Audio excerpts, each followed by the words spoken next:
Good morning po to our dear teachers. So ito po ang ating demonstration kung paano gumamit ng Gemini AI. So to access po yung ating Gemini AI, you simply have to type gemini.google.com/app or pwede rin naman po sa kahit anong browser, i-type nyo lang po yung Gemini AI, then click search, and then automatic lalabas po yun. Usually yun po yung pinakaunang lumalabas. And by clicking that, pwede na po kayo pumunta doon. Meron din po itong app para sa cellphone. You just simply download Gemini AI. So para makita niyo po ito. Kung papansin niyo sa aking browser, no, naka-bookmark na po yung Gemini kasi madalas ko siyang ginagamit. So binookmark ko na siya. So I suggest kung makikita niyo po ito na useful para sa inyo, i-bookmark niyo na rin po para madali siyang i-access. So kung mapapansin niyo po, napaka-simplistic lang ng ating interface, no? Napaka-straightforward at napaka-clean. Ang purpose niya kung bakit ganyan ay kasi ang user kasi ng Gemini ay intended po ito sa kahit anong type ng users, mapabata, middle age, or even adults po ay pwedeng gumamit ng Gemini AI. So, they made it very simple para hindi po tayo ma-overwhelm. Okay, para magsimula po tayo, okay, makikita niyo po rito sa ating environment, may nakalagay na Ask Gemini 3. I-click niyo po at dyan niyo po itatype yung inyong prompt. For this demonstration po, gumawa po ako ng prompt sa MS Word, no, na ikakopy ko lang and then i-paste ko po dito. Ang purpose po noon ay para hindi po tayo matagalan sa pagta-type ng prompt. So, click po natin yung MS Word. Ito po yung aking prompt. Kung papansin nyo, siya ay naka-role framework na rin. So, ano yung pagagawa ko sa kanya? Sabi ko sa kanya, you are an expert grade 7 TLE teacher in a private school in Cebu. Kaya po may Cebu para sa localization. Para nga yung mga personalities, yung mga lugar na babanggitin niya, yung mga products ay localized sa Cebu. So, sabi niya nga dito, no, you have a knack for making dry safety topics encouraging, engaging, and relatable for 12 to 13 years old. Mahilig ka raw gumawa ng yung mga topic daw na medyo boring, gusto mo raw masaya, maging very engaging and relatable para sa mga estudyante. So, nilagay ko yan sa role para maging exciting yung gagawin niyang lesson plan. So, anong objective niya? Gumawa ng lesson plan for grade 7 on the topic of OHS or Occupational Health and Safety. Sabi dito, the lesson must cover, ito po yung kanyang lesson, yung mga content ng lesson.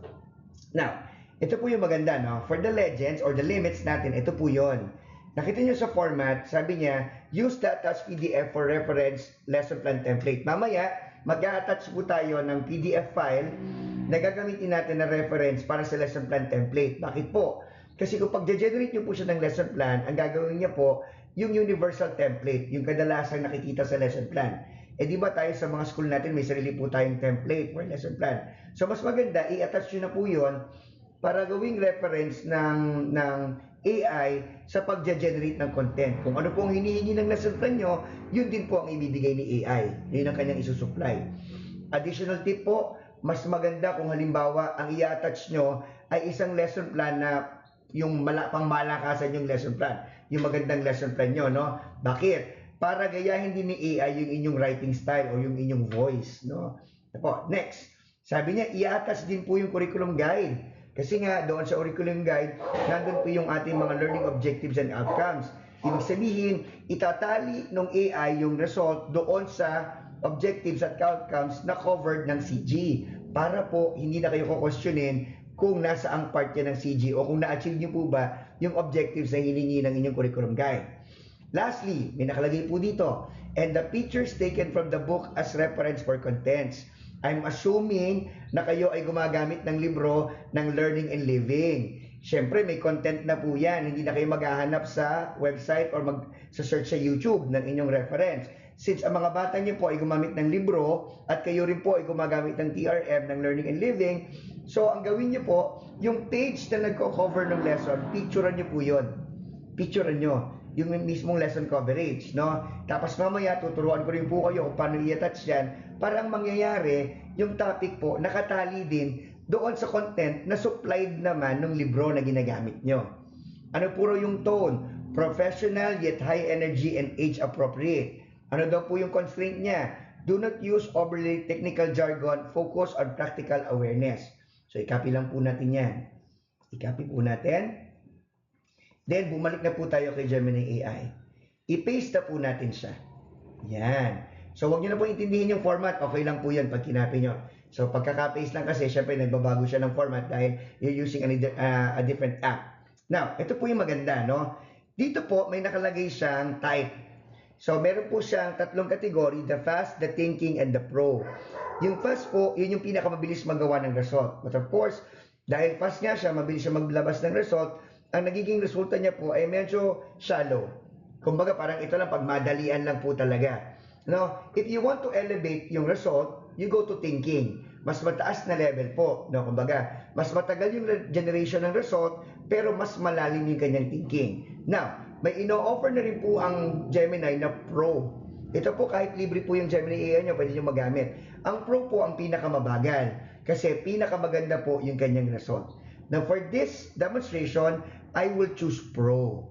Yan, para makita nyo, no? Kung makita nyo yung aking subscription sa Gemini AI ay ano po yan, hindi po premium version yan. Yan po yung free version. Ang kailangan lang kasi naman ng Gemini AI ay isang Google account. No? Now, next, paano mag-a-attach, sir, ng mga attachment? So, dito po sa isang side na to, may makita po kayong plus sign, may nakalagay na add files. I-click nyo po yan.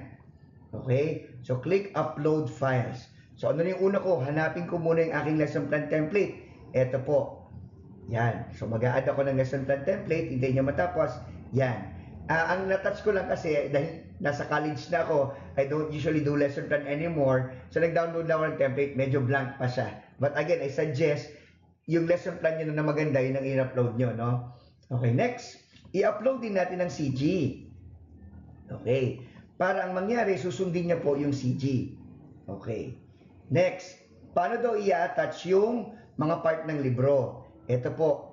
Pinicturean ko na po yung part ng libro. LA 1, 2, and 3. Ito po yung 3 pages ng libro namin para i-attach. Okay, na-attach natin.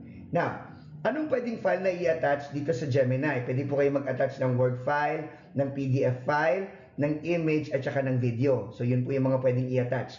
Gaano karami pwedeng i-attach? Hanggang 10 files po ang pwede nyo i-attach sa Gemini AI so that maging guided po yung i-generate ni AI na result. Binibigyan ko nga ng tip yung mga private schools, especially mga Catholic schools. Sabi ko, i-attach nyo rin po yung inyong mission and vision. No? Para ang mangyari, susundan din yung mission and vision nyo ng school nyo, susundan din ng AI. No? Parang gano'n, para maganda siya. Okay na, so okay na, I think we're good. I-click nyo lang po itong submit para magsimula na po siyang mag-generate. Click po natin. Usually it will take a minute or 2 para matapos po yung generation. Pero mabilis lang, depending po ito sa inyong internet connection. So we just have to wait. Ayan, nagsisimula na siya. Dahil naka-pro siya, nakikita nyo, pinapakita niya yung kanyang mga method na ginagawa. So at this point, ang ginagawa po ng ating AI, binabasa po yung ating mga in-attach. Ayan, nakagawa na po siya. Ayan. Ayan, kasi nga Cebu, kaya naglagay pa siya ng persona note. Maayong buntag. Okay, good. No, nag-greet siya ng in Cebuano. And kung makikita niyo po, itong button na to, naka-pause button pa siya, ibig sabihin, still generating po yung ating AI. Ayan, tapos na, nakapag-generate na po siya. Ayan, kung papansin nyo, ayan, nakapag-generate na po siya ng isang lesson plan na naka-base doon sa ating mga attachment. No, ayan. Pansin nyo, in less than a minute, I was able to create a lesson plan, generate. Ang kagandahan po nito, cognitive uploading po ito.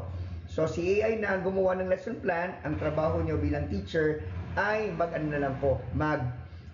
mag-validate ng content. No? I-edit natin kung tama po ba yung kanyang nilalaman. So, i-copy-paste na lang po ito, ilagay sa document, and we're done. Nakapag-generate na po tayo ng lesson plan. Maraming pong salamat.